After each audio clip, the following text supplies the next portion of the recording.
Bonjour et bienvenue sur Projet Libre. Je m'appelle Walidou, je suis tombé dans la marmite du logiciel libre il y a plus de 20 ans. Que vous soyez libriste confirmé ou néophyte, venez découvrir avec moi les portraits des femmes et des hommes qui font du logiciel libre. Communauté, modèle économique, contribution, vous dit tout. Bienvenue à toutes et à tous sur Projet Libre pour ce nouvel épisode. Alors là, je suis ravi aujourd'hui, car aujourd'hui, on va parler d'un logiciel, encore une fois, que j'aime beaucoup, comme dans la plupart de tous les épisodes que je fais, c'est Peertube. Peertube, c'est un logiciel que j'utilise à titre personnel, qui me permet en fait de publier des vidéos sur Internet sans avoir à passer par YouTube. Et je m'en sers pour, à titre personnel, pour la mémoire de mon sport, pour éviter de mettre en fait toutes les vieilles vidéos et tout ce qui se passe dans mon sport, qui est le roller. Et donc j'ai ma propre instance sur laquelle je mets des gigas et des gigas de vieilles vidéos. Et donc c'est comme ça que j'ai appris à connaître et à aimer Peertube. Et je voulais vraiment faire un épisode dessus pour savoir un peu l'histoire de Peertube, pourquoi ça avait été développé, et aussi tout ce qui va autour du logiciel en lui-même, c'est-à-dire un peu l'économie de la création, et avoir la vision de Framasoft de où est-ce qu'ils veulent aller avec Peertube, où est-ce qu'ils veulent pas aller. Et donc pour ce faire, je suis ravi d'avoir avec moi Pouillou et Bouteille, qui sont deux membres de Framasoft et avec qui on va échanger sur ce sujet-là. Donc j'espère que vous allez bien et que vous êtes prêts pour parler beaucoup de Peertube aujourd'hui. Ah, je suis hyper chaud, moi. Et toi, Bouteille ? Ouais, carrément. Ça va être bien.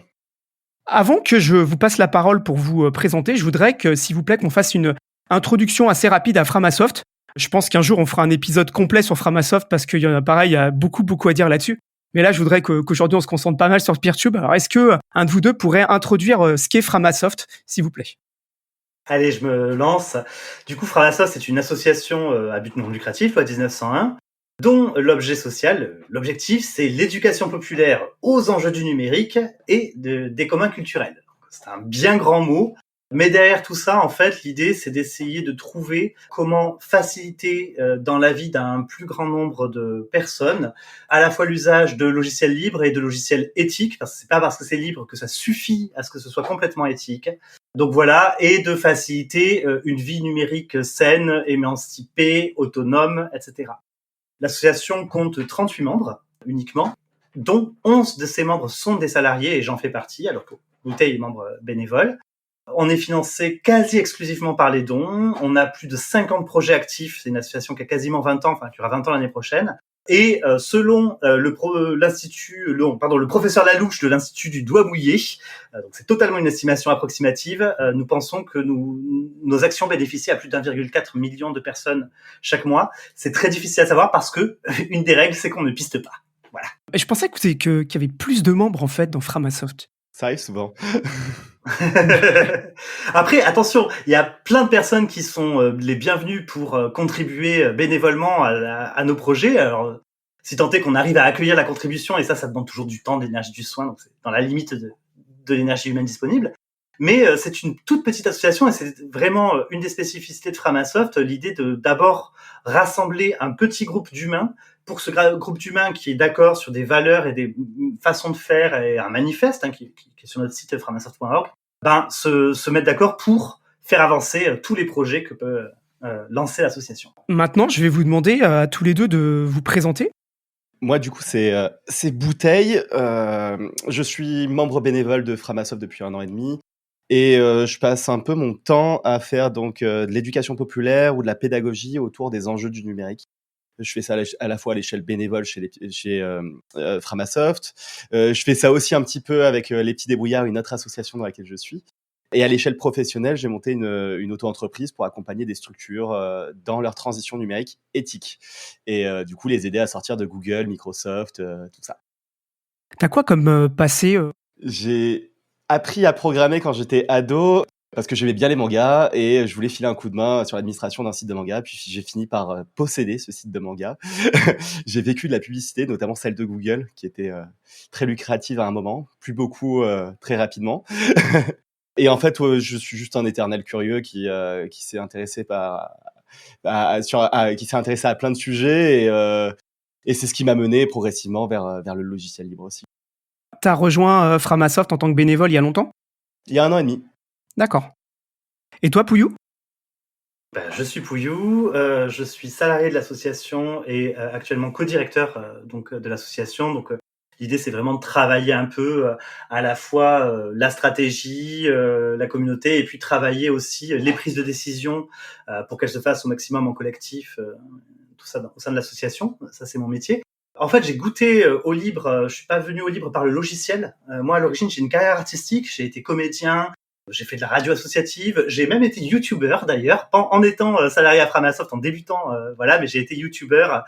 J'avais une chaîne avec plus de 42 000 abonnés sur YouTube, donc je pourrais en parler. C'est en faisant des romans que j'ai commencé à bloguer, que je me suis rendu compte que je voulais pas de limite entre mes œuvres et le lectorat. Et donc, je les ai mis dans le domaine public. Et donc, quand j'ai fini le premier roman blog comme ça, j'ai contacté Framasoft en leur disant « Coucou, si vous voulez en parler sur le blog ». Ils m'ont dit « Coucou, on a une maison d'édition, on aimerait bien publier un roman, on l'a jamais fait, est-ce que ça te dirait ?» Et c'est comme ça que j'ai découvert et je suis rentré dans l'association. Et voilà, j'ai été d'abord bénévole et puis pendant quelques temps, j'ai fait de la communication en tant que chargé de com. Des beaux chemins détournés pour en arriver là où vous êtes. Tout à fait. Alors, si on commence maintenant à rentrer dans le vif du sujet, à parler de Peertube, ce que j'aimerais comprendre d'abord, c'est comment naît Peertube en fait. Quel est un peu l'environnement au moment où ça naît d'ailleurs, à quelle année vous commencez à travailler là-dessus? Est-ce que vous pouvez un peu m'expliquer un peu la genèse de Peertube? Du coup, là, je vais me lancer parce que Bouteille, t'étais pas forcément là à cette époque-là, même si tu connais l'histoire. Framasoft lance une campagne entre 2014 et 2017, dégooglisons Internet, où on dit il y a un problème avec les outils des géants du web, donc on va identifier 30 outils des géants du web, on va mettre 30 logiciels libres en face, et sur 3 ans, on va sortir des services comme ça pour ces outils-là. Celui qu'on n'a pas sorti, c'était l'alternative à YouTube. D'accord. Il y avait des logiciels libres qui permettaient de faire des plateformes vidéo, mais ça répondait pas à tous les problèmes. Et notamment, en fait, on s'est rendu compte qu'il y avait 3 problèmes quand tu veux faire une plateforme alternative à celle de YouTube, à celle de Google. Un, le problème de la confiance. Il faut avoir confiance dans le logiciel. Donc, pour ça, évidemment, il faut du logiciel libre. Et en plus, ce qui est bien, ce serait d'avoir un logiciel libre vraiment communautaire et pas maintenu par une entreprise qui, derrière, peut le fermer ou faire du faux open source, tu vois, des choses comme ça. Deuxièmement, l'autre problème, c'est que si tu mets ton serveur de vidéo juste pour toi, c'est cool, mais t'es tout seul dans ton armure et t'as un petit catalogue de vidéos. Et un des grands avantages de YouTube, c'est que tu y trouves toutes les vidéos du monde, puisque tout le monde vient y mettre ses vidéos. Mais pour ça, il faudrait accueillir les vidéos du monde entier, et c'est très très lourd. Et donc, il faut trouver une architecture qui ne soit pas centralisée et qui permette d'avoir un énorme catalogue de vidéos sans avoir besoin des fermes de serveurs de Google. Ça, c'était le deuxième problème que ça posait et auquel les logiciels libres de l'époque ne répondaient pas, puisqu'ils étaient aussi en architecture centralisée. Le troisième problème purement technique que posait aussi le fait d'héberger une alternative à YouTube, c'est si une vidéo a du succès. Et quand tu es hébergeur, tu dois craindre le succès. Parce que le succès, ça veut dire que tout le monde vient télécharger la vidéo pour la regarder sur son écran en même temps. Le streaming, c'est juste du téléchargement qui s'efface au fur et à mesure, mais c'est du téléchargement. Et donc, du coup, si tout le monde vient en même temps, ça crée un embouteillage au niveau du tuyau, ce qu'on appelle la bande passante. Donc voilà. Et donc, là aussi, il fallait trouver une astuce technique pour que lorsqu'il y a une vidéo qui a du succès, ce qui est plutôt chouette en général, en tout cas pour les créateurs et créatrices, c'est plutôt cool, comment est-ce qu'on fait techniquement pour qu'il n'y ait pas besoin d'avoir les fibres Internet et les câbles sous-marins de Google. Donc voilà. Et donc, on avait besoin de répondre à ces soucis techniques et c'est comme ça que on a commencé à se pencher sur la question.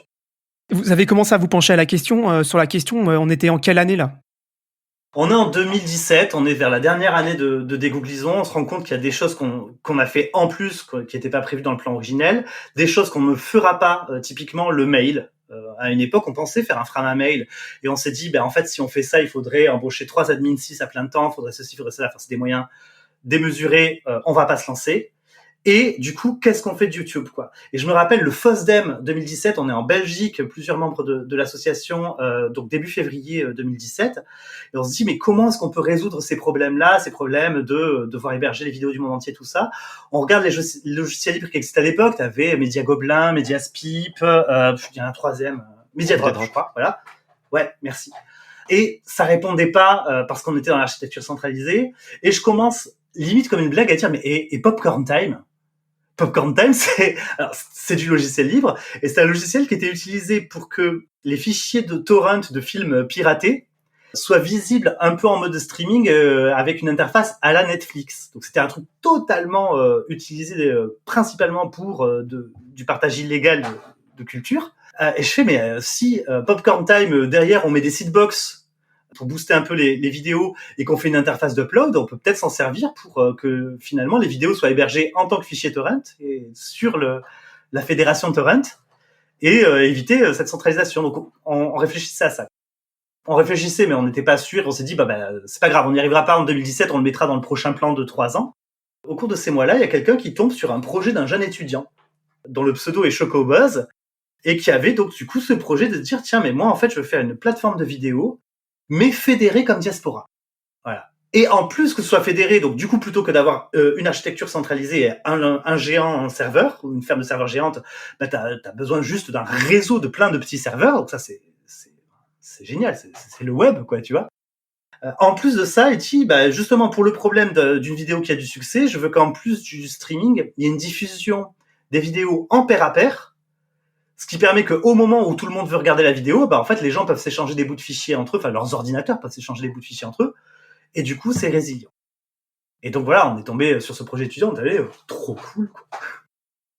Donc Chocobuzz, il était étudiant en informatique, tout simplement, ou c'était ces dernières années d'études et tout ça. On commence à le contacter. Je crois que ça faisait 1 ou 2 ans qu'il avait déjà commencé à bosser. Mais tu vois, c'était un side project pour lui, pour se faire plaisir, voilà quoi. Et puis pour se former aussi. Et puis du coup, on commence à lui dire que en fait, nous, ton petit projet à côté nous intéresse. Est-ce qu'à un moment donné, on peut pas te financer, faire quelque chose ensemble pour voir si on arrive à un proof of concept et à quelque chose qui marche, quoi. Tu vois, enfin un truc où on se dit ça peut marcher et donc on peut mettre des billes dedans. À ce moment-là, il nous a dit, écoutez, non, là, je sors de mes études, je vais vers un boulot, donc non, bof, etc. Sauf que quelques mois plus tard, il fait, en fait, là, je vais être entre 2 boulots. Je vais avoir, 3 à 6 mois de libre. Et donc là, on a dit, écoute, nous, on te salarie pendant 3 à 6 mois. Tu bosses sur ton projet perso professionnellement. On fait en sorte de ça pour voir si ça peut marcher. Et si ça peut marcher, après, on décide de ce qu'on fait ensemble, quoi. Et c'est comme ça que, fin 2017, on est arrivé devant le public en disant, coucou, on a ce projet-là, est-ce qu'on veut faire une campagne de financement, est-ce que vous financeriez pour que on paye Chocobuzz pendant 1 an pour arriver à une V1 parce qu'on a une V0 qui tient la route. 2 questions. La première, Chocobuzz, lui, il était déjà assez convaincu du logiciel libre? Je veux pas trop parler à sa place. Pour info d'ailleurs, il est hyper à l'aise avec le fait que ce soit pas lui qui parle parce que lui, il vraiment préfère ne pas prendre les devants de la scène. Voilà, mais du coup, je veux pas trop parler à sa place, mais il me semble bien que lui, déjà, dès le départ, il y avait tout un tas de valeurs, et notamment des valeurs pour se dire, mais en fait, comment est-ce qu'on peut sortir de cette centralisation qui favorise forcément les monopoles des géants du web. Donc, il y avait déjà ça. Et du coup, comment est-ce que moi, ingénieur, je peux répondre techniquement à des problèmes pour essayer de penser autrement une plateforme vidéo et voilà. Il y avait déjà cette démarche et il y avait déjà une licence libre qu'on a affinée ensuite ensemble quand on est passé à la V1. Pour lui, il y avait déjà quelque chose. Et puis voilà, il était inspiré par Diaspora, il était inspiré par des choses comme ça. Enfin, oui, il était déjà quand même dans la communauté du libre et de l'open source. Est-ce que Peertube était un des éléments qui techniquement étaient les plus difficiles ou est-ce que vous aviez d'autres projets qui étaient plus difficiles techniquement que Peertube? Techniquement Est-ce que je vais reformuler. Est-ce que sur les autres projets, les technologies étaient déjà disponibles? Non, pas toutes. Toutes les technologies n'étaient pas disponibles sur les autres projets, les autres services qu'on a voulu sortir. Il y en a quelques-uns qui ont été développés, par exemple par Framasky, notre admin 6 préféré historique. Il y a typiquement Framagenda qui permet de partager, d'avoir un agenda synchronisé et partageable, etc., etc. En fait, est basé sur une installation de Nextcloud, qui est toute une suite logicielle, et notamment pour synchroniser des dossiers et des fichiers. Mais quand tu te crées un compte Framagenda, tu n'as quasiment pas d'espace de partage de fichiers. Tu dois avoir 2-3 mégas, enfin, le minimum possible. Or, ce qu'il fallait, c'est arriver à avoir une application calendar de Nextcloud, donc qui gère comme ça les calendriers, les contacts et tout. Une application suffisamment évoluée, et à l'époque, elle ne l'était pas. Et du coup, en fait, on a pris un stagiaire, pareil, d'école ingénieur. On lui a dit, écoute, voilà, 6 mois, on te propose ce stage-là. C'était quelqu'un qu'on connaissait déjà bien parce que qui était un petit génie du logiciel libre, qui avait déjà été contributeur à Wallabag, qui nous avait permis de faire le service Framabag, qui était un service de conservation d'articles dans ton petit carnet d'articles web personnel. ou de pages web, ou de signer, des choses comme ça. Bon, bref. Et voilà, Thomas a développé l'application Calendar qui existait déjà d'Excloud, mais il a développé de manière à ce que vraiment toutes les fonctionnalités soient là, que ce soit facile d'utilisation, etc., etc. Et on a d'ailleurs été tellement content de ce travail avec Thomas que derrière, à la sortie de son stage, on lui a fait une proposition d'embauche et il est toujours aujourd'hui développeur au sein de Framas. Si on revient sur Peertube, comment ça se passe les débuts du développement sur Peertube? C'est-à-dire que vous faites une campagne de financement participatif. Ouais, une première, ouais. Vous estimez qu'il faut combien d'argent pour développer Peertube au départ?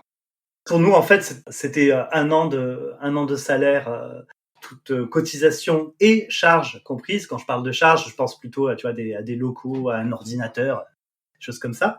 Et donc, du coup, je me souviens plus exactement, mais je pense que c'était 50 000. On avait mis un financement à 50 000 euros, me semble-t-il. Et à la fin de la campagne de financement, vous arrivez à quel montant? On a eu un peu plus, on a eu 68, 69 000. Là aussi, je te le fais de mémoire et j'ai pas regardé les chiffres. Donc, Enfin, voilà. vous avez atteint plus que l'objectif. Oui, tout à fait. Je crois d'ailleurs que c'est le cas sur toutes les campagnes Peertube qu'on atteint plus que l'objectif. En général, même sur les campagnes de dons Framas, c'est souvent, voilà. Sachant que il y a eu 2 campagnes de crowdfunding pour Peertube, une pour arriver à la V1 où on a eu en effet plus des 50 000 demandés, et une autre pour la V3 qui comportait notamment le moteur de recherche dans toute la fédération et le live. Et ces 2 campagnes de crowdfunding là, l'argent a été donné spécifiquement pour le projet et donc a été consacré exclusivement au projet, évidemment.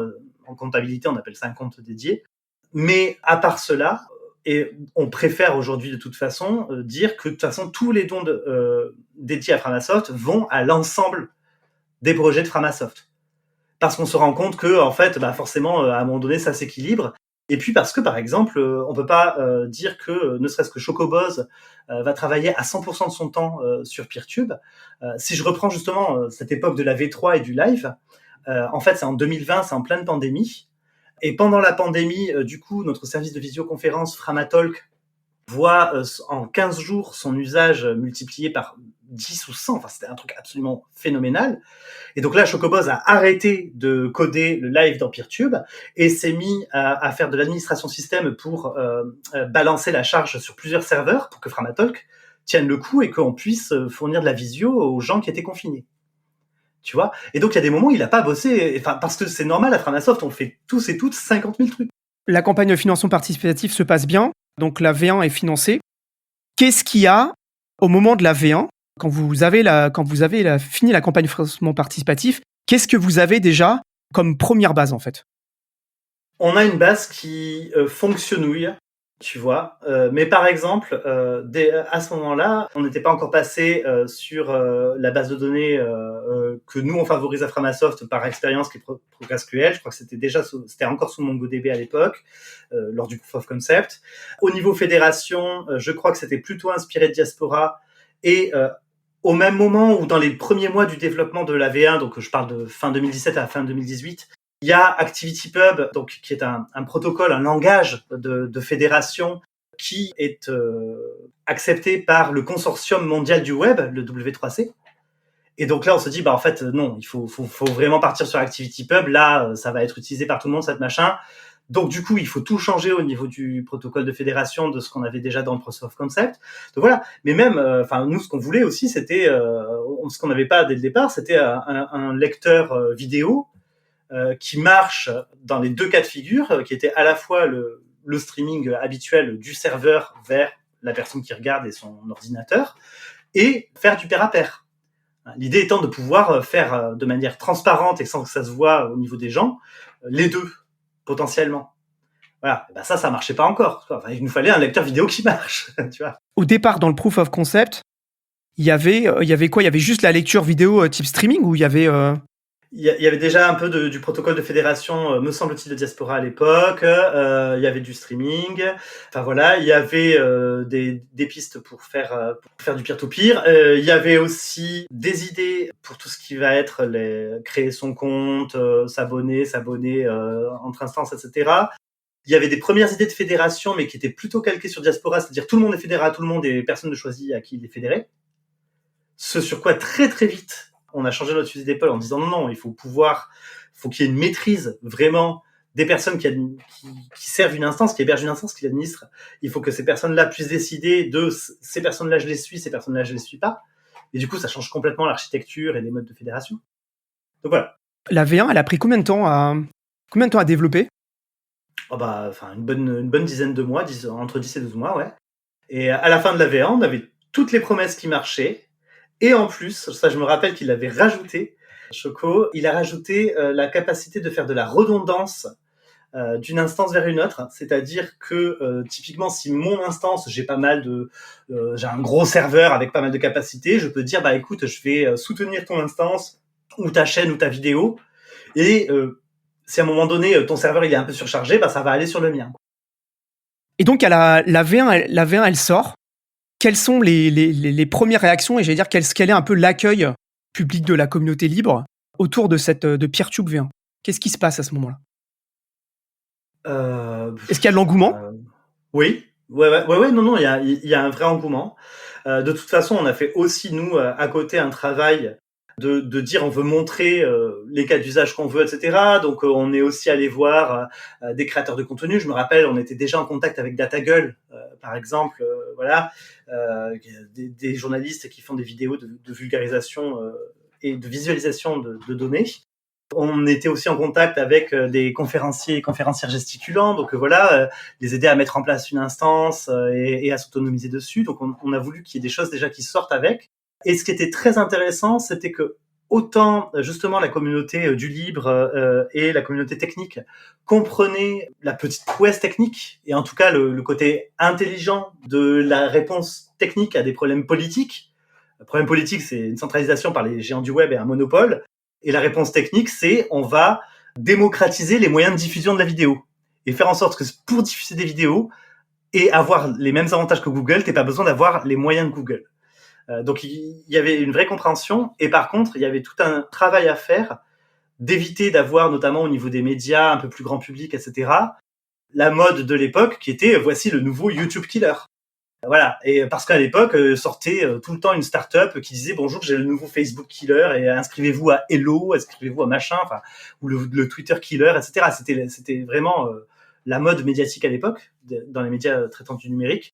Et donc nous très très très vite on a dit, enfin c'est quand on a annoncé la V1, on a annoncé bien en gros ceci n'est pas le YouTube killer. Notre petite association avec 50 000 balles et un an de boulot à un dev, ne peut pas concurrencer les géants du web et les plus grandes puissances financières, technologiques, économiques, culturelles mondiales. C'est pas possible. Et je pense que là, tu appuies sur un point qui est très important avec Peertube et beaucoup de projets, notamment portés par Framasoft. C'est l'idée que on ne cherche pas à recréer un YouTube, on ne cherche pas à recréer un Facebook, on ne cherche pas à recréer tout ça. On cherche à construire des alternatives qui sont pensées pour les humains et les humaines qui partagent nos valeurs ou non, hein, mais c'est un autre concept. On ne cherche pas, j'appuie là-dessus, on ne cherche vraiment pas à reproduire YouTube. Par contre, s'il y a des fonctionnalités chouettes dans YouTube qui nous intéressent, effectivement, on va les réfléchir, on va chercher à les intégrer. Par contre, toujours sous notre prisme, celui qui a nos valeurs et nos principes. Et effectivement, j'avais pas capté que la sortie de Peertube V1 était concomitant avec l'arrivée du protocole ActivityPub. Ce qui effectivement montre bien que le logiciel a été pensé finalement dès le départ pour la fédération et a grandi avec. J'ai une question un petit peu technique. Tu l'as abordé, Pouillou, un tout petit peu avant. Tu as dit sur la V0, il y avait une licence libre et puis on a affiné la licence pour la V1. Donc pour la V1, donc là, la licence actuelle de Peertube, c'est une AGPL V3+. Qu'est-ce qui fait que vous choisissez cette licence-là?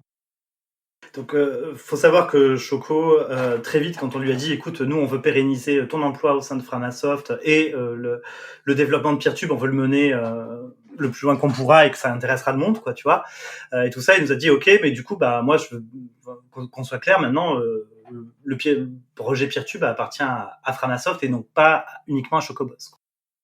Donc voilà, et donc du coup on a travaillé un peu plus la licence ensemble, et c'est du coup Framasoft, on a toujours eu une politique sur clairement licence libre, tout ce qu'on produit doit être sous licence libre. Enfin, on vient du milieu du logiciel libre, pour nous c'est une évidence. D'autant plus qu'on est financé par les dons, par la communauté, donc la moindre des choses c'est de reverser notre production dans les communs. La politique de Framasoft aussi sur ses productions, c'est que ce soit des licences virales. à l'inverse des licences permissives. Tu me dis si tu veux que je développe sur cette partie-là. Non, Mais ça va. voilà. J'ai déjà fait un épisode avec Benjamin Jean là-dessus. Ah bah oui. Donc, Benjamin Jean on a un peu qui était parlé. membre de Framasoft, Ouais, tu vois. justement, ouais. Ouais, tout à fait. Donc tout à fait, oui, bah, c'est super. Du coup, c'est bon. Mais enfin voilà. Donc du coup, pour nous, ça a été toujours clair. Donc bah là, pour un logiciel, une licence GPL V3 est très bien. Et le A dans AGPL, en fait, c'est parce que comme c'est un logiciel principalement serveur, bah, ça permet encore une fois de mieux protéger le commun au niveau des modifications qui pourraient être faites sur d'autres serveurs. Donc là, il y a la V1. Alors, je sais plus à quel moment c'est. Ma mémoire me fait défaut, j'ai pas forcément retrouvé l'article. Je sais qu'à un moment, la FSF avait mis Peertube comme un des logiciels principaux à soutenir. Voilà, je me demande, à partir du moment où la V1 sort et les gens commencent à l'utiliser, est-ce que ça vous pousse tout de suite à faire une V2 ? Comment vous organisez finalement après la V1 et après les premiers retours ? En fait, nous, on a pensé V2 à partir du moment où on a réussi le crowdfunding pour financer la V1. On s'est dit, en fait, on sait très bien qu'on ne va pas réussir en un an à faire tout ce qu'on voudrait, et on va non pas viser de tout livrer d'un coup et de mettre voilà, mais on va viser une progression dans la vie du logiciel, et donc d'année en année à l'améliorer. Donc, pour nous, ça a été dès le départ pensé comme ça, et c'est justement, ça a été le truc, c'est ça, ce n'est pas un YouTube killer, mais on va avancer au fur et à mesure. Et notamment, quand on s'est adressé à des publics, on sait qu'au début de la vie du développement de Peertube, on s'est adressé à des publics plutôt techniques qui comprenaient mieux les enjeux. Et puis, quand ce public-là a été acquis, on a pu s'adresser à des publics un peu plus néophytes. Et de plus en plus, on essaie de s'ouvrir au fur et à mesure parce que le logiciel mûrit et devient accessible à un plus grand nombre, ce qui n'était pas lors de sa V1 et de sa V2, ce qui est bien normal.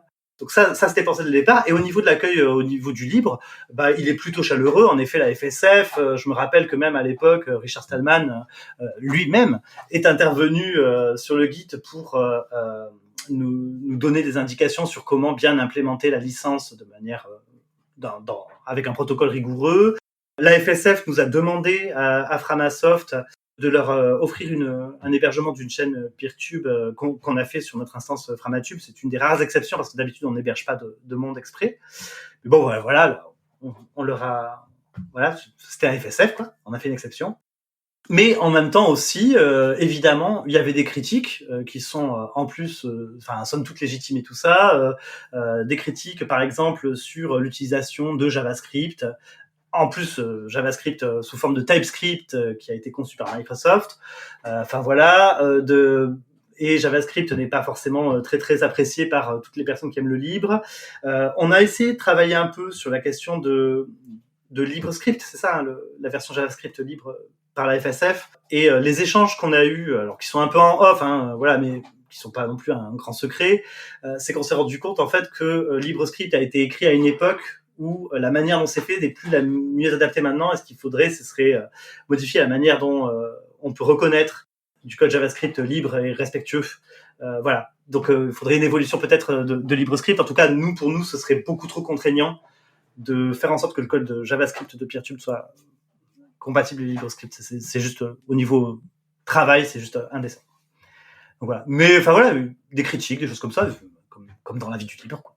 Pardon. Moi, j'étais à l'extérieur de l'asso à cette époque-là, et il y avait un moment qui a été marquant pour moi, c'est quand Blender a des problèmes de monétisation avec YouTube et annonce, ok, grosso modo, on emmerde YouTube, on va sur Peertube. Et je me rappelle que moi, à ce moment-là, j'ai vu Reddit s'enflammer, j'ai vu vraiment Internet commencer à parler massivement de Peertube comme une alternative à YouTube. Et après, quand Debian fait son don de 10 000 € pour la sortie de Peertube V3 avec le live et tout ça, il y a eu à nouveau un petit coup de fouet en termes de popularité. Et je pense que ces deux moments ont été vraiment des game changers aussi au niveau de la communauté et de l'acceptation du logiciel comme une alternative pour faire de la vidéo. De toute façon, on le dira jamais assez, les meilleurs promoteurs du libre et du numérique éthique, ce sont les géants du web. À chaque fois qu'ils font de la merde et qu'ils font des choses qui vont à l'encontre du bien commun et des gens, etc., parce que ils veulent juste donner de l'argent à leurs actionnaires. À chaque fois qu'ils font de la merde, ça permet de promouvoir en même temps les alternatives libres. À chaque fois que Twitter a eu un scandale avec Elon Musk, ça a ramené du monde sur Mastodon. À chaque fois qu'un nouveau Windows sort, il y a plein de gens qui se mettent à découvrir GNU Linux et plein de distros sympas. Voilà, c'est cool. On se rend compte que à chaque fois qu'ils font des erreurs, il y a des gens qui viennent nous trouver.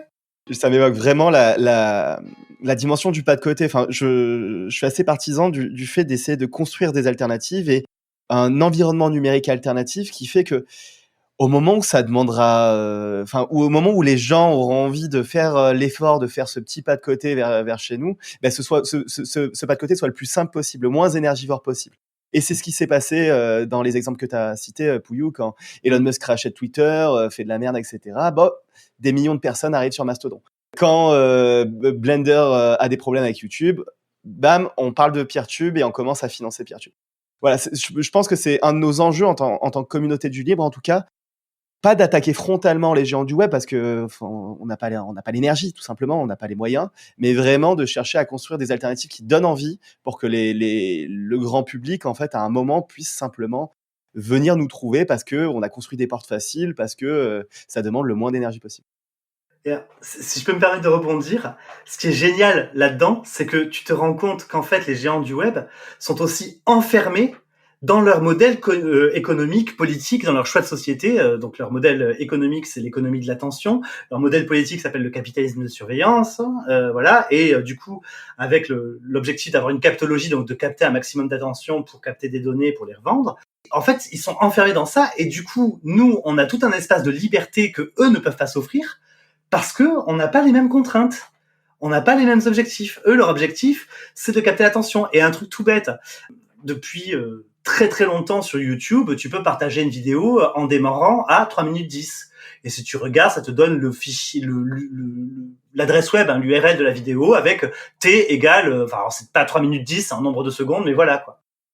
C'est extrêmement simple pour Google de coder je te partage un lien, la vidéo démarre à 3 minutes 10 et tu finis l'extrait à 5 minutes 40, même si la vidéo fait 10 minutes. C'était 3 fois rien de rajouter un deuxième paramètre. Pour eux, c'était 3 fois rien. Ils ne l'ont pas fait pendant des années. Peertube, on l'a fait 2 ou 3 ans avant eux, et 2 ou 3 ans plus tard, Google a copié. Alors, ils ont pas copié, ils ont fini par le faire, tu vois. Mais voilà. Et nous, on était totalement libres de faire ça parce qu'on n'avait pas besoin que les gens restent le plus longtemps devant leur Peertube. On a juste besoin qu'ils voient les extraits qui les intéressent, ou qu'ils partagent les extraits qui les intéressent, même si ça s'arrête au bout de 3 minutes. Ce que vous venez de dire juste avant me fait une bonne transition parce que je voulais parler du mode de financement de Peertube, qui est vraiment une question que je me posais.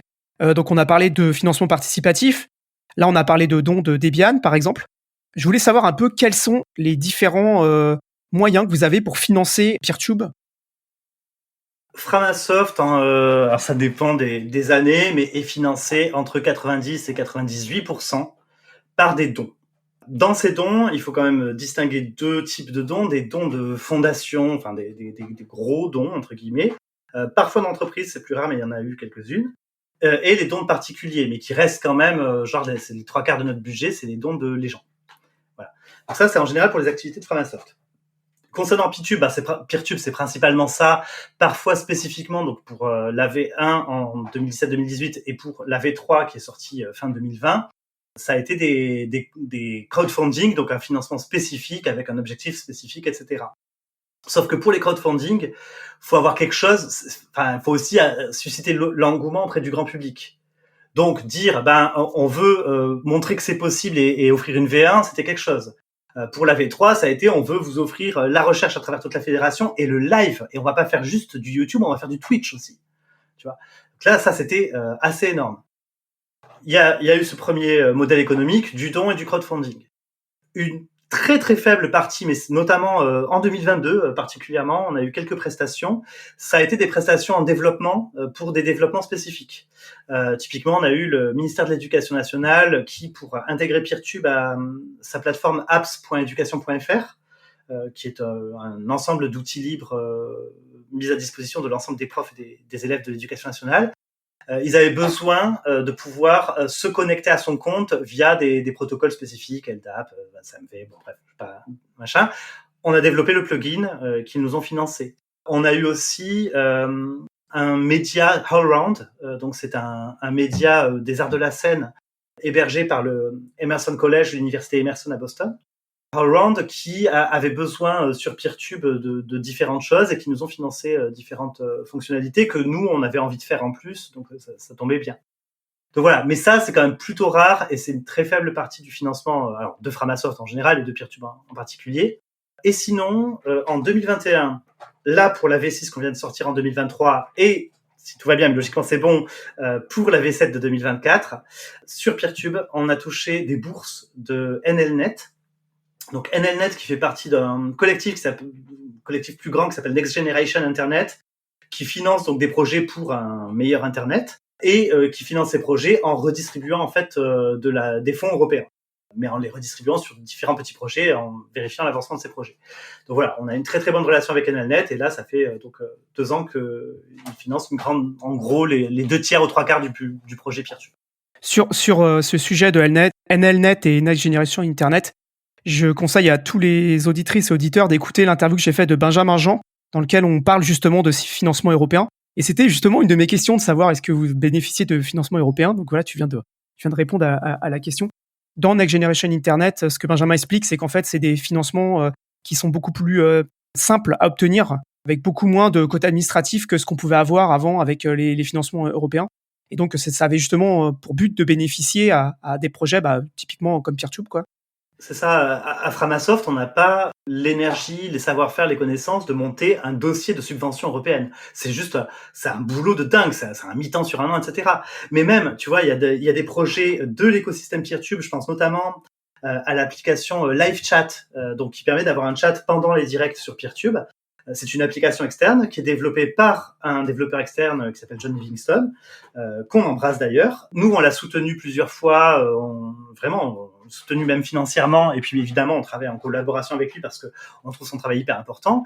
Et là, récemment, une grande partie de son travail a été financée aussi par une bourse NLNet, alors que c'est quelqu'un qui est tout seul dans son auto-entreprise de développement.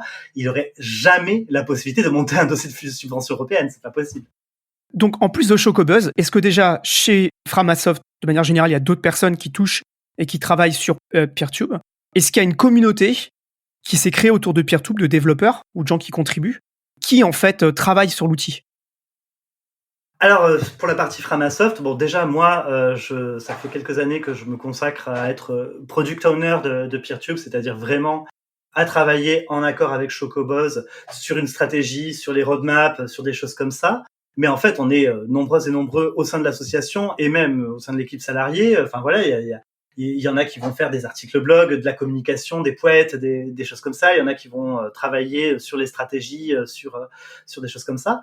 Mais en effet, pendant un moment, on a été un peu même limite goulot d'étranglement au niveau développement, puisqu'il y avait un seul développeur salarié qui était Chocobuzz, et que ça commençait à devenir trop peu vu l'ampleur que prend le projet.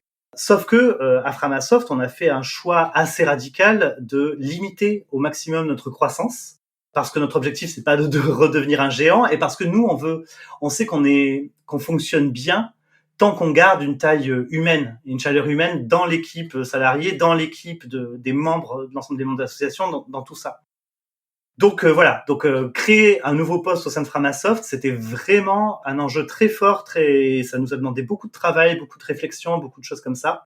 Cependant, on savait qu'il y avait un besoin au niveau de Peertube, et donc il y a eu une première demande de Chocobuzz fin 2022 de dire voilà, en 2023, je sais pas si on pourra avoir une personne salariée de plus à Framasoft pour Peertube, mais j'aimerais bien moi savoir si je peux travailler en équipe, alors que ça fait 6 ans que je travaille en solo sur le développement de ce projet. Et puis, j'ai envie de former quelqu'un, donc j'aimerais bien prendre un stagiaire. Et donc, on a eu un développeur stagiaire entre février et juillet 2023, voilà, Wicklow, qui est venu là-dessus.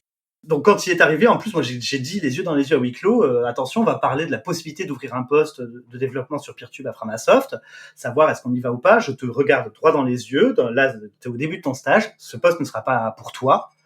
Vu que si c'est quelque chose qu'on fait, du coup, peut-être qu'on prendrait une personne avec une expertise pour éventuellement faire une app mobile, des choses comme ça. Les discussions avancent, les discussions se font, et en juillet dernier, lors d'un camp où un maximum des bénévoles de l'association, enfin des membres de l'association se retrouvent, on retravaille sur on se sent prêt à prendre une personne en plus, et c'est quand même un risque pour l'association parce que c'est un salaire qu'il va falloir sortir tous les ans, tous les mois, etc. mais c'est trop important, il faut y aller. Et du coup, quel type de poste on veut, etc. Et en fait, au bout d'un moment, on se rend compte que stop, il faut qu'on arrête les conneries. Ça se passe trop bien avec Wicklow. Faut qu'on lui fasse une proposition d'embauche. Et donc, depuis septembre dernier, nous avons embauché un deuxième développeur sur Peertube. C'est une de nos grandes annonces de cette fin d'année parce que pour nous, c'est beaucoup, c'est un gros risque. Ça veut dire que Framasoft va avoir besoin de plus de dons pour continuer à vivre, tu vois. Mais en même temps, pour nous, c'est essentiel et notamment, ce que va permettre le fait d'embaucher un deuxième développeur, c'est à la fois d'avoir une autre personne qui va avoir de l'expertise sur les 250 000 lignes de code. 220 000, ouais. Cork, tu vois. Donc, c'est quand même, pas tout le monde ne peut se dégager du temps pour avoir ça. Et si ce qu'on appelle malheureusement le bus factor, je ne le souhaite pas, mais si un jour Chocoboss se prend un bus ou prend un bus pour aller vivre une autre vie ailleurs dont il a envie, bah, du coup, il y aura plus personne qui a d'expertise. Donc là, ça permet de doubler cette expertise et d'avoir d'autres personnes. Et puis, ce qu'on va demander aussi à Wicklow, là, sur l'année prochaine, c'est de se former sur les applications mobiles parce qu'on aimerait bien sortir une application Peertube. Mais ça, on en reparlera, je pense. En termes de communauté, il y a d'autres gens en dehors de Framasoft qui contribuent. Et si oui, comment vous animez en fait cette communauté ? Désolé, mon ancien passé développeur de logiciels libres refait surface. Non, mais la question est intéressante, notamment sur la question d'animation de la communauté. Je vais déjà peut-être commencer par les chiffres. Depuis la naissance du projet Peertube, il y a à peu près 400 personnes qui ont contribué au code de Peertube. Donc, mine de rien, c'est quand même quelque chose. Sachant que le projet Peertube est un projet extrêmement complexe. Ça prend vraiment beaucoup de temps pour s'habituer à la complexité du code, à la manière dont il a été fait. Et il y a un gros enjeu de maintenance, donc c'est pas si évident de voir un bout de code arriver dans le cœur de Peertube parce que derrière, Chocoboz et Wicklow aujourd'hui et même tout Framasoft sait très bien qu'il faut maintenir le code qu'on rajoute. Donc on peut pas faire les choses juste à la va-vite. Il faut vraiment prendre du temps pour accompagner chaque contribution. La manière la plus fréquente de contribuer, en fait, c'est vraiment de reporter des bugs sur le tracker de bugs soit sur GitHub, soit sur Framagit. Sinon, ça va être aussi, s'il y a des problèmes d'administration système, on va plutôt orienter sur le forum Framacolibri pour vraiment bien ordonner la manière dont on va pouvoir traiter les problèmes. Et sinon, on accueille surtout les propositions aussi. On a lancé IDs.join Peertube, je sais plus si c'est cette année ou en fin d'année dernière. Fin de l'année dernière. Ouais, c'est ça. Où on accueille énormément de propositions d'amélioration de fonctionnalités, enfin d'amélioration de Peertube en général, et sur laquelle on se base aujourd'hui maintenant pour établir nos roadmaps, pour savoir dans quelle direction est-ce qu'on va aller avec Peertube. Grosso modo, pour les chiffres, c'est à peu près ça. Après, la question de l'animation de la communauté, comme je te l'ai dit, c'est compliqué de contribuer au code, donc ça demande beaucoup d'accompagnement. Donc, on essaie de le faire et en même temps, on sait qu'à Framasoft, on est assez mauvais à ça. On est assez mauvais à accompagner, à accueillir les contributions des gens parce que ça nous demande une énergie de dingue qu'on n'a pas forcément sur le moment. Cependant, il y a quand même eu un soin particulier apporté au projet Peertube et notamment par une volonté de Chocoboss qui passe en général au minimum 50% de son temps à l'animation de communauté.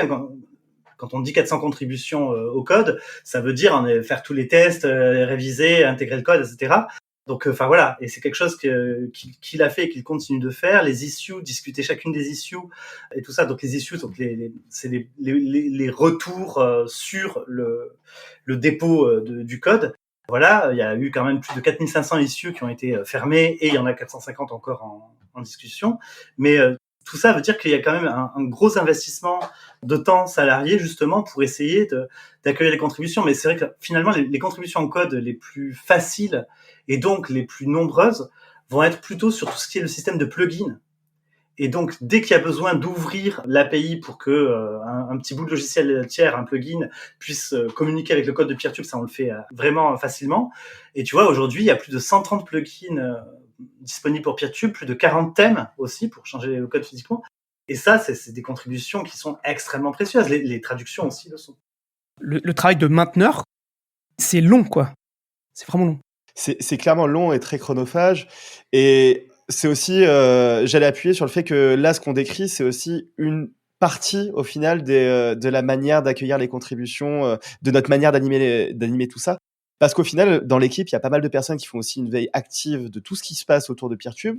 On a un regard sur beaucoup de sujets autour de Peertube, même si on prend pas forcément part à tout ça. Mais on essaie de vraiment voir ce que les gens font. Là, il y a quelques semaines, on a vu que il y avait une interface pour produire une sorte de TikTok en se basant sur Peertube.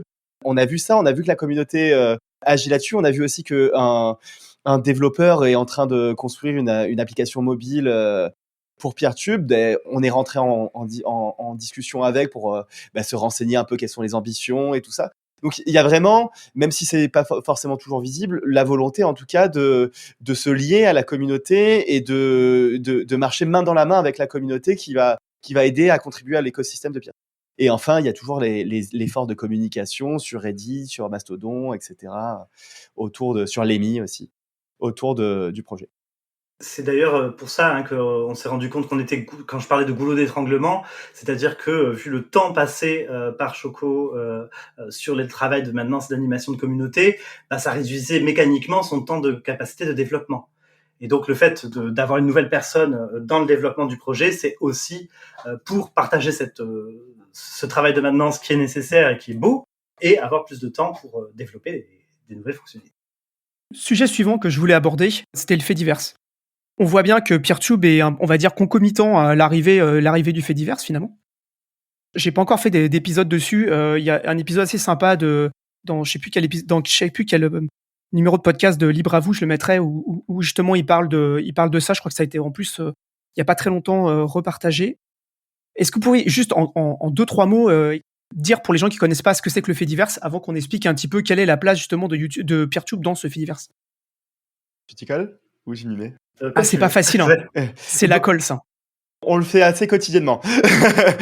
Le fait divers, en fait, ça tire son nom de l'univers fédéré en anglais. Et l'idée, c'est d'avoir, plutôt que d'avoir des réseaux, des médias sociaux centralisés, gérés par des superpuissances, on va s'appuyer sur des protocoles de communication. On parle par exemple d'ActivityPub, on en a parlé tout à l'heure, mais qui permet en fait à chaque entité de créer à la fois son petit réseau, son média social dans son coin, et en plus de faire en sorte que ce média social-là va communiquer avec les autres et créer une fédération.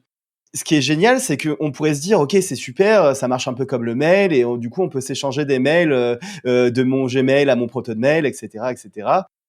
Sauf que ça, c'est qu'une partie du fait divers. Un des gros avantages du fait divers, c'est que le protocole utilisé entre tous les médias sociaux est souvent le même. Et du coup, même si on est sur des logiciels très différents, comme par exemple Peertube et Mastodon, ces deux logiciels vont quand même pouvoir communiquer ensemble. Et du coup, on arrive sur un énorme média social qui regroupe plein de médias sociaux différents, plein de fonctionnalités différentes, dont la modération est gérée par des plus ou moins grandes entités. Il y a quelques grandes entités dans le fait divers, mais où, au final, on répartit toute la charge de la gestion de médias sociaux. Et aujourd'hui, je crois que le fait divers, c'est 12 ou 13 millions de personnes qui interagissent. Alors, soit avec l'alternative à Twitter, enfin une des alternatives à Twitter qui s'appelle Mastodon, qui est le logiciel du fait divers le plus populaire, soit en envoyant des photos sur une alternative à Instagram qui s'appelle Pixelfed, soit en publiant des vidéos sur Peertube, en publiant des événements Facebook, enfin des événements comme sur les événements Facebook avec Mobilisons. Bref, il y a pour beaucoup de logiciels de médias sociaux classiques qui sont centralisés et sclérosés, j'ai envie de dire. Il y a aujourd'hui des alternatives qui s'intègrent dans le fait divers et qui va communiquer avec tout le fait divers. Qu'est-ce que vous donneriez comme exemple concret pour quelqu'un qui puisse comprendre comment Peertube il interagit avec le reste du fait divers? Donc, le fait divers, du coup, du point de vue d'un utilisateur ou d'une utilisatrice, il y a un problème de complexité, c'est que c'est plein de portes d'entrée possibles, à la fois dans les usages, c'est-à-dire, tiens, je voudrais plutôt faire des petits messages, des petits microblogs à la Twitter, du coup, je vais aller vers une instance Mastodon, mais après, quelle instance Mastodon? Il y a plein d'installations de Mastodon sur des serveurs différents, par des communautés différentes, et il faut trouver la sienne. Tu vois. Et donc là, si tu vas vers du Peertube, c'est que plutôt tu vas avoir envie de partager des contenus vidéo et de monter comme ça une collection de contenus vidéo, comme si tu voulais monter une chaîne YouTube ou Twitch, par exemple.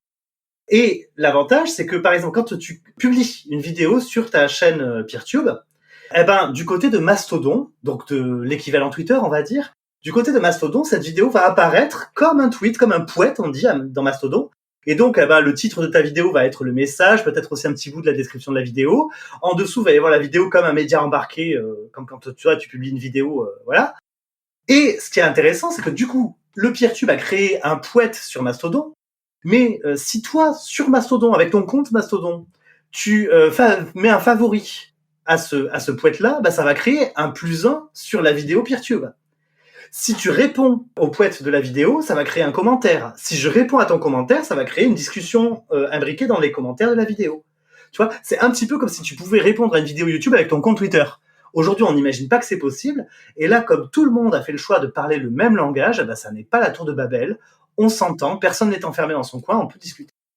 Et ça crée aussi un enjeu d'interopérabilité auquel on peut répondre. C'est-à-dire qu'aujourd'hui, si tu veux migrer, je sais pas, toutes tes vidéos qui sont sur Twitter vers YouTube, bon courage, je pense, parce que t'as pas d'outils adaptés. Dans le fait divers, ça n'existe pas totalement encore d'avoir des migrations possibles ou de l'import-export possible d'un logiciel à l'autre de manière très facile. Mais en tout cas, ça peut s'envisager beaucoup plus facilement que face à deux entités qui sont concurrentes financièrement et tout ça. Fait divers, c'est vraiment un monde à part qui prend du temps à explorer, mais c'est assez fascinant. On va pas passer plus de temps forcément sur le fait divers parce que ça mériterait un épisode et que ça fait déjà 1 heure qu'on parle. Parlons maintenant de la relation de Peertube avec les créateurs de contenu. Mm-hmm. Ma vision de YouTube, c'est que c'est une plateforme qui uniformise les contenus et c'est une plateforme aussi qui te dicte ce que tu peux dire, enfin sur ce que tu ne peux pas dire surtout, quoi. Et ce que j'aimerais bien comprendre, c'est quelle est, alors moi j'avais dit l'idéologie, mais bref, quel est votre état d'esprit par rapport aux créateurs de contenu en fait? De toute façon, je pense pas qu'il y ait quiconque qui n'ait pas d'idéologie. Tu peux ne pas avoir ton idéologie parce que c'est l'idéologie dominante et présente partout, mais tout le monde finalement, même quand on ne le veut pas, on est à l'intérieur d'une idéologie. Et donc il y a clairement une idéologie autour de Peertube. Et notre idéologie, c'est favoriser l'émancipation numérique, notamment pour pouvoir s'extraire tant que faire se peut du capitalisme de surveillance, donc de tout ce système qui fondamentalement essaie de nous traire nos données un maximum pour créer de la valeur et pour la centraliser par des géants et la redistribuer à des actionnaires, grosso merdo. Et donc nous, l'idée c'est de pouvoir favoriser ça. Et donc la politique sur Peertube précisément, c'est d'avoir un outil pour les personnes qui sont un peu laissées pour compte par ça. Parce que aujourd'hui, typiquement moi, quand j'ai fait ma chaîne sur YouTube en 2014-2016, c'était une chaîne d'éducation sexuelle, d'éducation populaire à la sexualité, sexe positive, queer, femme, enfin avec des influences de tout ça. C'est quelque chose que tu ne pourrais pas faire aujourd'hui. Aujourd'hui, si tu parles de règles ou d'avortement sur YouTube ou sur Twitch, déjà tu vas avoir des mots qui vont être interdits ou qui vont créer de la censure au niveau des robots automatiques, ou alors tu vas être sous-référencé et mis tout en bas des contenus et de l'algorithme et être invisibilisé.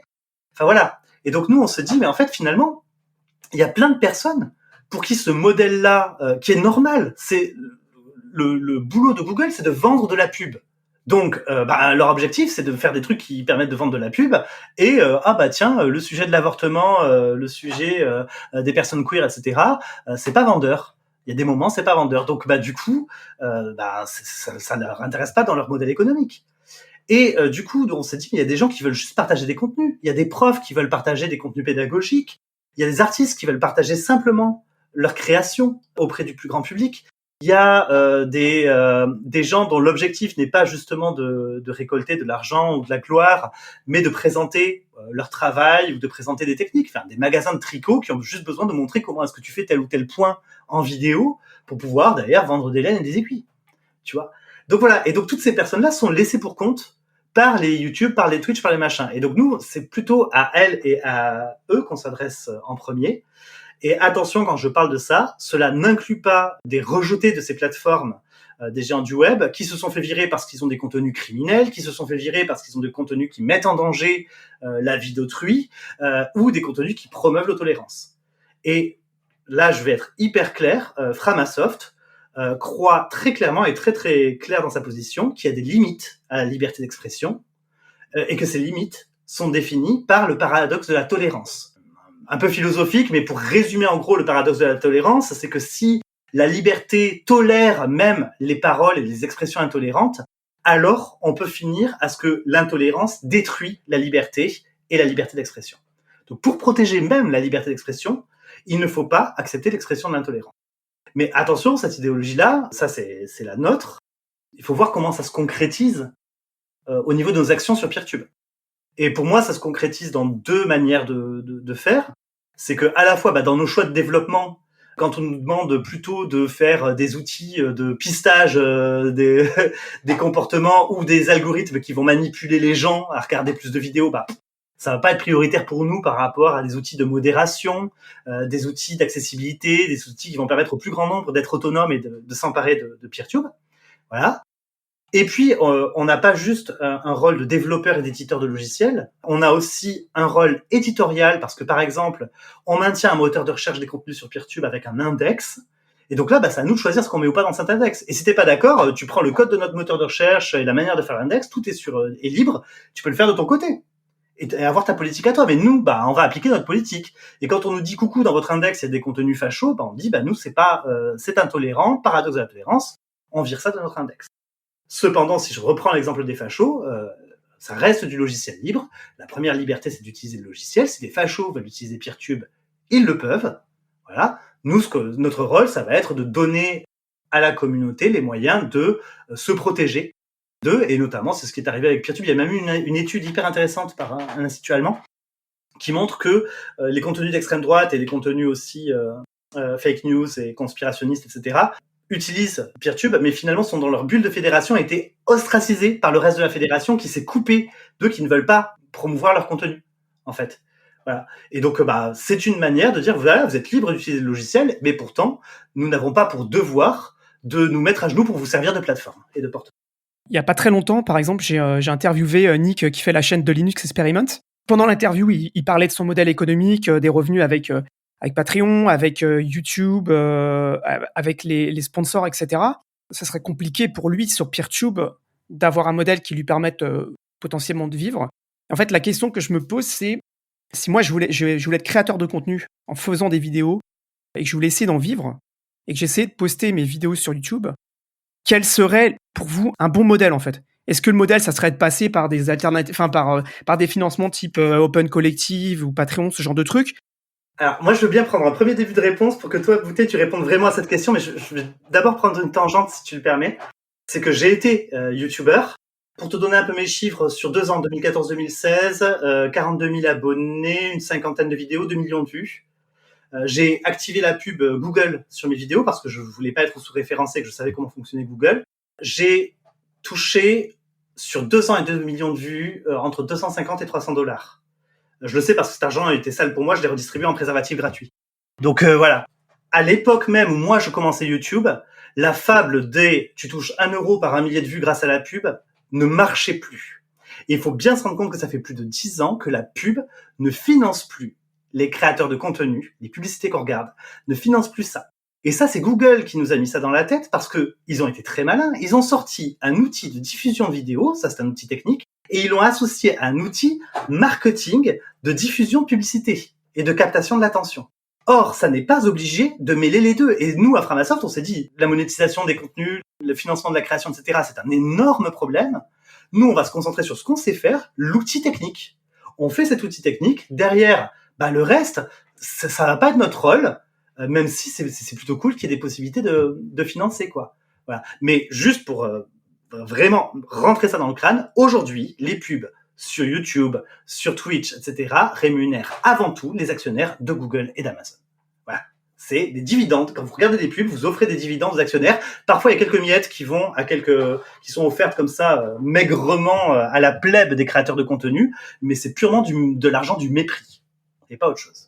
Pardon, Bouteille. Ah non, pas du tout. Et puis, je pense que t'as dit à peu près l'essentiel. J'appuie vraiment sur le fait que j'ai pas le sentiment que la publicité rapporte à beaucoup de créateurs et créatrices de contenu aujourd'hui. T'as souligné des initiatives comme aller sur Open Collective, Patreon, tout ça.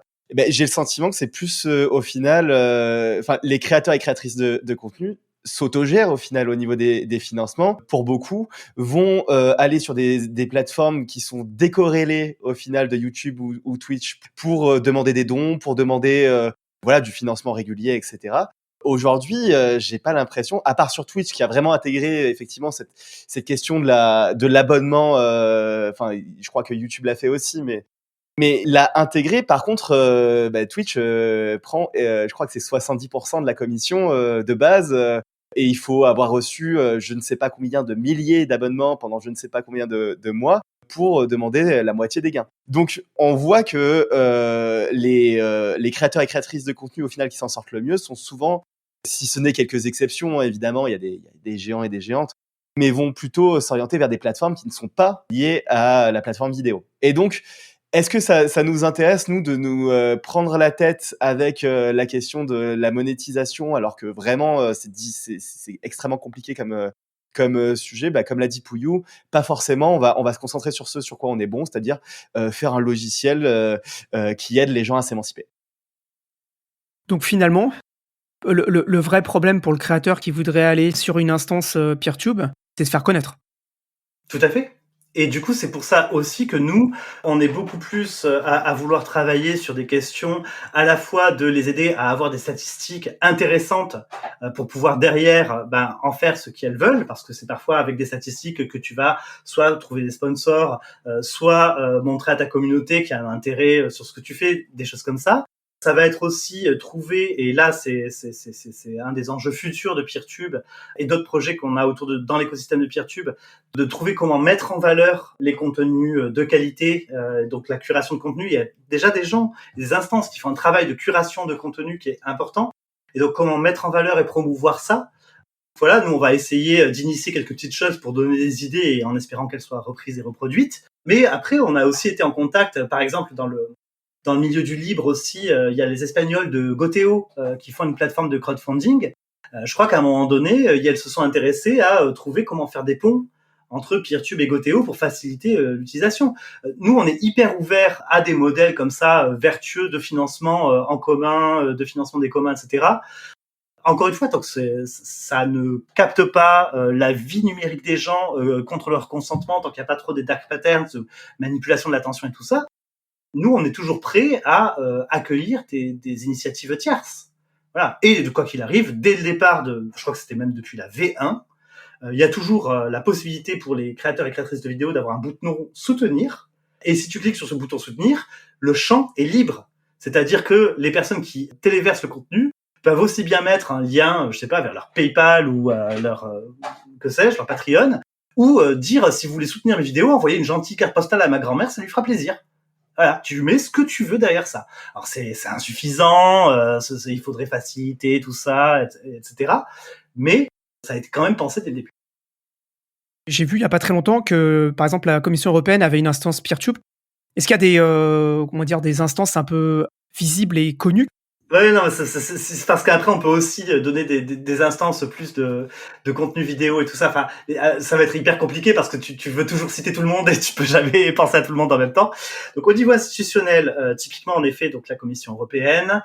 Il y a aussi l'Institut national de l'audiovisuel hollandais. Je ne sais pas prononcer leur nom parce que je suis très très nul. Je suis désolé en Dutch, mais enfin voilà, qui l'équivalent de l'INA hollandais, qui ont hébergé leur contenu vidéo public sur une instance PeerTube autogérée, qui ont d'ailleurs dû travailler tout un travail sur la mise à l'échelle, etc., qui ont contribué à l'écosystème PeerTube.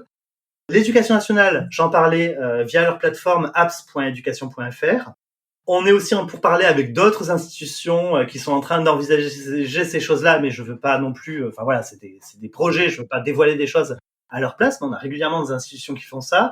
Je parlais par exemple aussi, moi je trouve ça hyper intéressant, Allround, donc un média pour les arts de la scène dans une université de Boston, et qui en fait utilise PeerTube pour des espèces de webinaires. Et j'aime beaucoup cet usage. C'est des webinaires pour des artistes qui parfois sont à Boston, mais qui parfois sont au Gabon.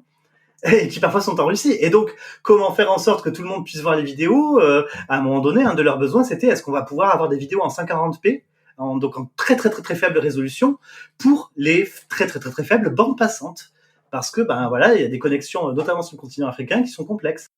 Voilà, et on l'a développé. Et tiens, je vais parler d'une autre, alors là, qui héberge des contenus vidéo anglo-saxons et de créateurs et créatrices en général sur YouTube, et de ce qu'on appelle edutainment, donc à la fois de l'éducation et de l'entertainment, du divertissement. Je vais parler de Tillvids. C'est pas pour un par-dessus les autres, mais c'est parce que je trouvais ça hyper intéressant comme démarche. C'est une personne du milieu du libre, qui a été aussi créateur de contenu sur YouTube et tout ça, qui s'est dit tiens, je vais faire du PeerTube et proposer à des vidéastes de copier leur chaîne PeerTube, YouTube sur PeerTube. Les personnes n'auront rien besoin de s'occuper, mais au moins ça mettra leur contenu aussi sur la fédération. Et il s'est retrouvé avec un problème, c'est que du coup, une très grande majeure partie de son public est aux États-Unis. Or, son serveur, me semble-t-il, était en Europe. Et du coup, le serveur était trop loin et ça créait des ralentissements dans la vision. Eh bien, il a pris un autre serveur aux États-Unis qu'il a mis en redondance de son premier serveur, la fameuse redondance dont on parlait de la V1, tu vois, et donc et en fait, ça lui fait un relais web. Exactement comme Google a des relais, ou Netflix d'ailleurs, ont des relais un peu partout pour relayer leurs flux vidéo dans tout le réseau d'Internet mondial. Eh ben là, en fait, il a fait ça artisanalement avec le logiciel PeerTube. Je trouvais ça génial comme usage de la redondance qui n'était pas imaginée par nous au départ, mais il a pu le faire parce que le logiciel est souple. Parlons maintenant de l'avenir. On va dire qu'on est en 2024, par exemple. On est fin 2023, on arrive en 2024. Qu'est-ce que vous allez faire, par exemple, sur 2024 ?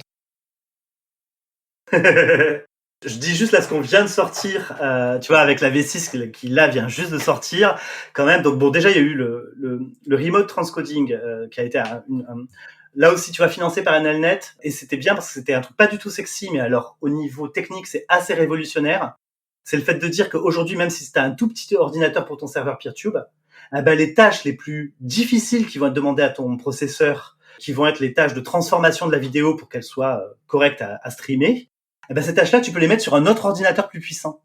Ce qui veut dire que du coup, aujourd'hui, le réseau PeerTube peut devenir totalement plus résilient et mettre en commun les tâches qui sont de transformation de vidéo qui sont ponctuelles. C'est quand tu uploads une vidéo ou quand tu fais un live, il faut transformer la vidéo. D'accord ? Eh ben, ces tâches-là, tu peux les mettre en commun sur des grosses machines qui, du coup, seraient consacrées à ça. Donc ça, c'était un vrai défi technique et on est hyper fiers de l'avoir rempli parce que ça rend PeerTube encore plus souple. Et puis, là, dans la V6, on vient de sortir, du coup, la prévisualisation de la vidéo quand tu survoles la barre de lecture. Ça, c'est cool. Ouais. Ça, c'est cool. Ça manquait. Le fait, alors, si les admins sont d'accord, hein, bien sûr, mais le fait pour un vidéaste de pouvoir uploader une nouvelle version de sa vidéo, tu vois, quand il y a une mise à jour à faire, quand il y a une version qui était problématique et où on règle les problèmes ensuite, etc. Le fait de pouvoir ajouter des chapitres à ces vidéos. Et puis, on a fait aussi tout un travail de fond pour se préparer à l'année prochaine, et je vais laisser la parole à Bouteille pour l'année prochaine, tout un travail de fond d'améliorer l'accessibilité au maximum du niveau de nos connaissances avant de demander un audit complet de l'accessibilité, donc de la facilité d'utilisation de PeerTube et surtout des difficultés pour les personnes en situation de handicap.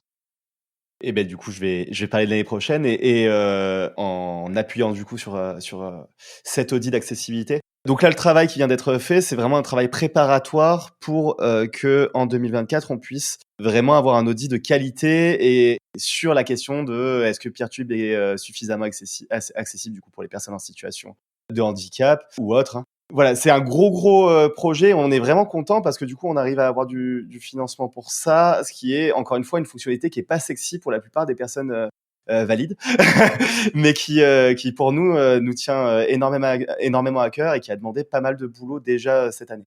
Du coup, dans la roadmap de l'année prochaine, je l'ai un peu dit tout à l'heure, mais on s'est inspiré des propositions qu'on avait sur ideas.joinpeertube.org.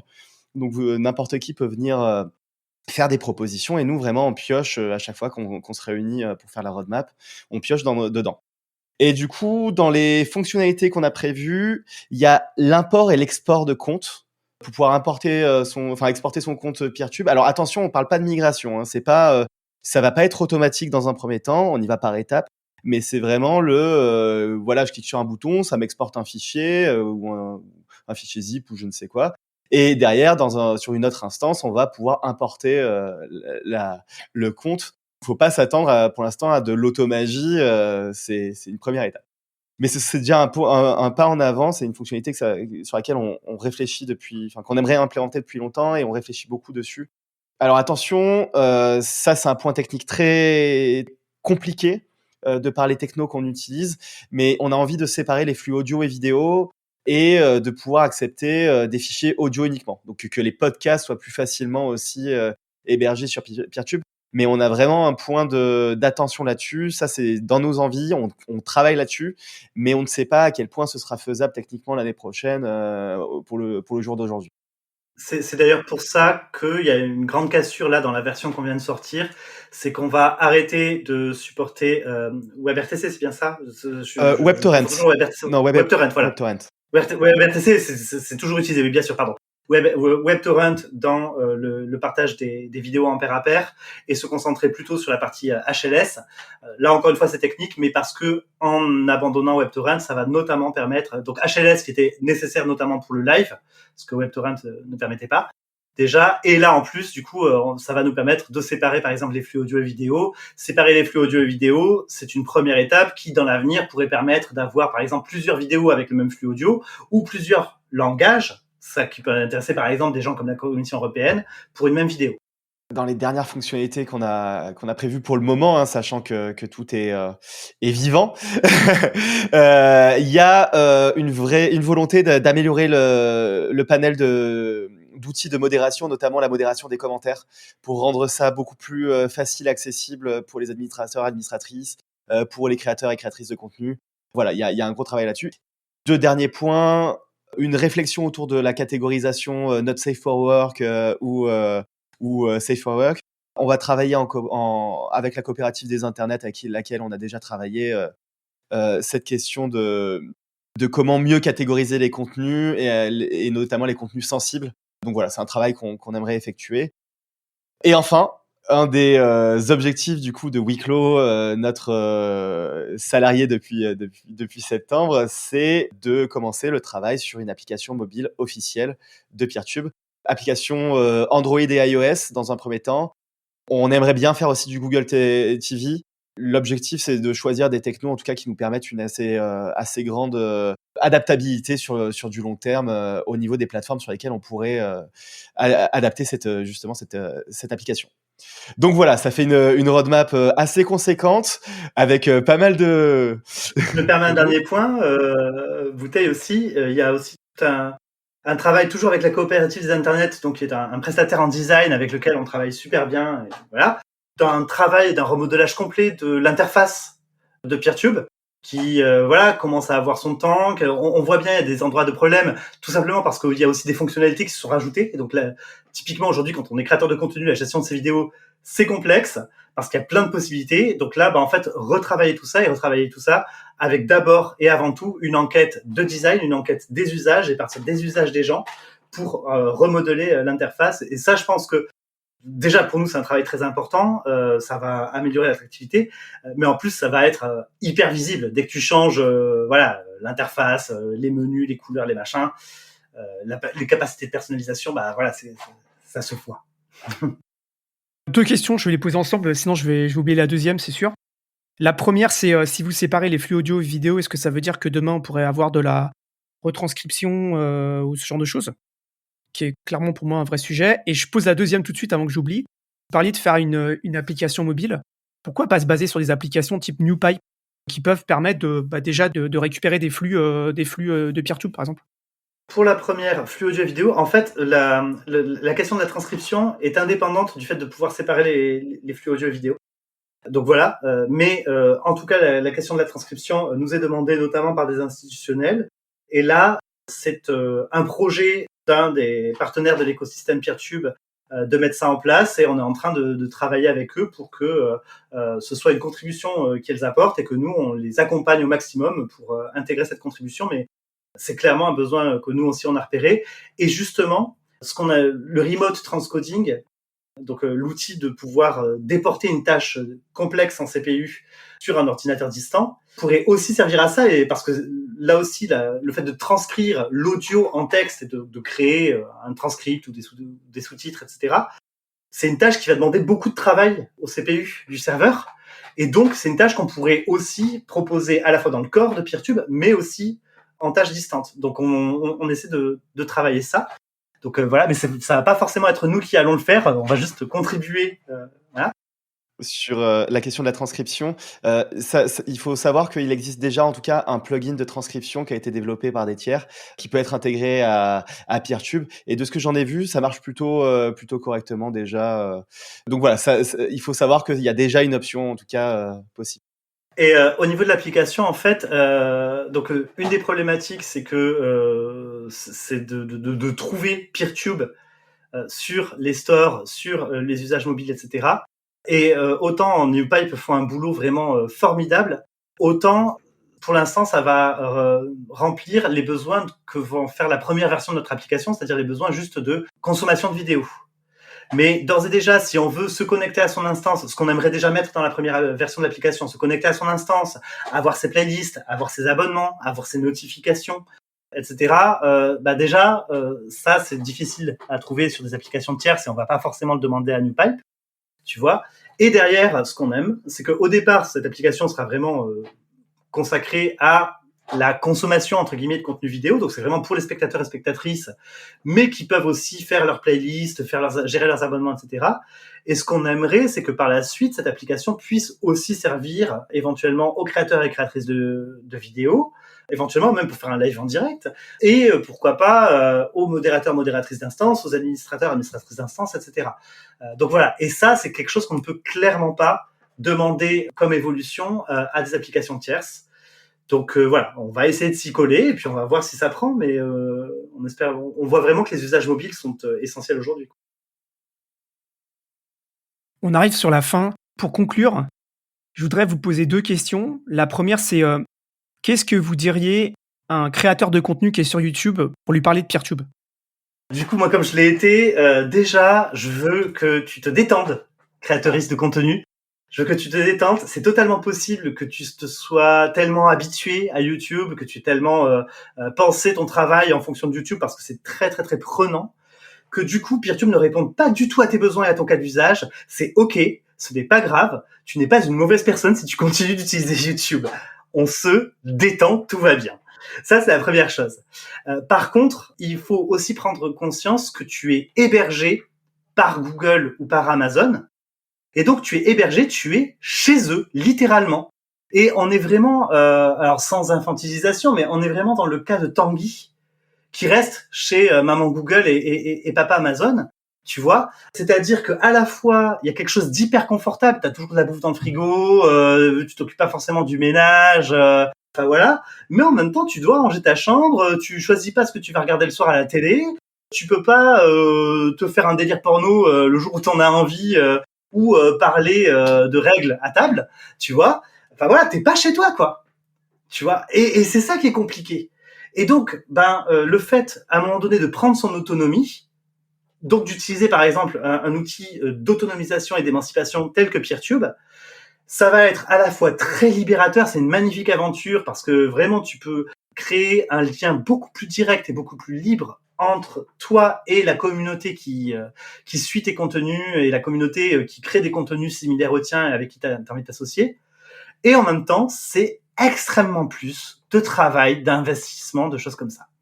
Et donc vraiment, ce que je veux te dire, c'est vas-y tranquille, prends ton temps. Voilà, si tu veux aller dans cette démarche-là qui est belle et magnifique, prends ton temps, vas-y tranquille, ne sois pas isolé, entoure-toi de personnes qui te ressemblent, avec qui tu es plutôt d'accord et tout ça, pour essayer de trouver, ou de personnes qui ont déjà fait ton chemin, pour essayer de trouver leurs astuces, d'avoir du partage d'expérience, etc. Et vas-y par étapes. Il y a plein de personnes aujourd'hui qui vont maintenir en parallèle une chaîne YouTube ou Twitch et un Peertube. Le Peertube va soit être en backup, etc., soit être plutôt mis en avant sur leur site et tout ça, mais on se sert quand même des géants du web pour le début. C'est totalement OK de maintenir les deux en parallèle aussi. Voilà. Mais, encore une fois, c'est plus d'efforts et bon courage à toi. C'est beau ce discours. Alors la deuxième question pour toi, Bouteille, c'est qu'est-ce que tu dirais pour présenter Peertube à un utilisateur de YouTube comme moi, qui suis un gros utilisateur de YouTube? Un des retours que j'ai le plus souvent quand je lis la communauté en fait de Peertube, quand ils en parlent à d'autres personnes, c'est que Peertube fait penser au YouTube de ses débuts, des premières années de YouTube. C'est-à-dire qu'on va y trouver plein de contenus, mais très différents les uns par rapport aux autres. Et il y a un côté parfois ennuyant parce que tu te dis putain, c'est quoi ces vidéos, elles sont cheloues. Et en même temps, il y a vraiment un truc un peu magique dans le contenu qui se crée petit à petit, et on ressent la liberté des gens et leur envie. Enfin, je sais pas, des fois on voit des vidéos de grands-parents qui parlent à leurs petits-enfants, des fois on voit du contenu éducatif, des fois c'est de la musique, il y a un peu de tout ça, et je pense que ça évoque vraiment le YouTube des premières années. Donc c'est un peu retrouver cette vibe-là, sachant que du coup, il n'y a pas d'algorithme de recommandation basé sur nos comportements, et du coup, on sort de notre bulle confortable, de notre maison chez papa, maman, Google et Amazon. On laisse beaucoup plus la place au heureux hasard, la fameuse sérendipité. C'est-à-dire que tomber sur une vidéo on serait jamais allé vers celle-ci, mais bam, là, par hasard, en fait, vu que l'algorithme, il est de recommandation est extrêmement basique et se base pas sur nos comportements, je suis tombé sur cette vidéo et ça m'a plu. J'ai découvert une nouvelle personne, j'ai découvert un nouveau ou une nouvelle créatrice de contenu qui va me donner envie. Donc il y a ça, et après effectivement voilà, Peertube a ses propres défauts, notamment dans la découverte de contenu. On sait que même si Sepia Search existe, donc un moteur de recherche qui permet de chercher dans la vaste majorité de ce qui existe sur Peertube, Sepia Search est méconnu et c'est pas toujours évident de trouver ce qu'on veut. Mais comme c'est un logiciel libre et qu'il y a de l'engouement autour, que nous on met des moyens dedans, que les gens nous font confiance aussi pour mettre des moyens dedans, c'est un logiciel libre qui ne peut que s'améliorer. Donc petit à petit, avec le temps, on est presque sûr d'avoir un logiciel qui déchire, hein, littéralement. Je trouve que ça déchire déjà aujourd'hui, hein, mais mais ça ne peut qu'aller vers le mieux, quoi. Juste, quand tu décrivais le fait de chiner des vidéos et de trouver des partages des gens, j'avais l'image d'un marché aux puces. C'est un peu ça, ouais. C'est le côté magique et pittoresque parfois. Voilà, le côté bazar, tu vois. Moi, j'adore ça. Et je me permets quand même de rajouter, puisque Framasoft est en campagne de dons et que si on fait des Peertube, si on fait des choses comme ça, c'est principalement grâce aux dons des gens.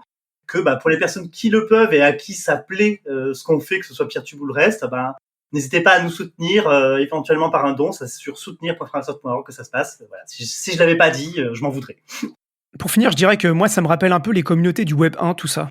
Après toutes ces années à avoir été enfermé par des géants du web. Donc voilà, ça sera ma conclusion personnelle. Écoutez, Bouteille et Pouillou, merci beaucoup d'avoir pris du temps pour venir présenter sur Projet Libre Peertube. Il y aura énormément de choses encore à dire sur il y aura plein de trucs à dire sur Framasoft, bien entendu, quoi. Mais ça sera peut-être pour une prochaine émission, qui sait. J'espère que mes auditrices et mes auditeurs ont écouté jusqu'à la fin la conversation et qu'ils ont appris des choses et que ça leur a donné envie, pour ceux qui connaissent pas Peertube, d'essayer Peertube. Pourquoi pas de monter une instance Peertube. Moi, personnellement, ce que je trouve génial, c'est le fait que moi, je stocke plein de vieilles vidéos, des trucs des années 80, 90, des trucs qu'on pourrait plus du tout uploader ailleurs, parce qu'il y a des problèmes de droit, etc. J'ai pas envie qu'il y ait des milliards de personnes qui les voient, mais c'est la mémoire de notre sport et c'est accessible pour ceux qui veulent. Et je trouve ça hyper important. Peertube, c'est vraiment un logiciel très important. Et c'est pour ça que je voulais faire une émission là-dessus. Donc écoutez, merci beaucoup. Et puis pour surtout vous qui écoutez ce podcast, n'hésitez pas donc à avoir Peertube et à en parler autour de vous et à partager cet épisode. Et il y a encore plein de trucs super qui vont arriver dans les mois à venir. Donc restez, revenez, mettez-moi des commentaires, c'est toujours très sympathique. Merci à toi de nous accueillir et puis pour ce super podcast Projet Libre. En effet, partagez-le un maximum autour de vous. Allez écouter les autres épisodes. Trop bien. Merci. Merci beaucoup. À bientôt.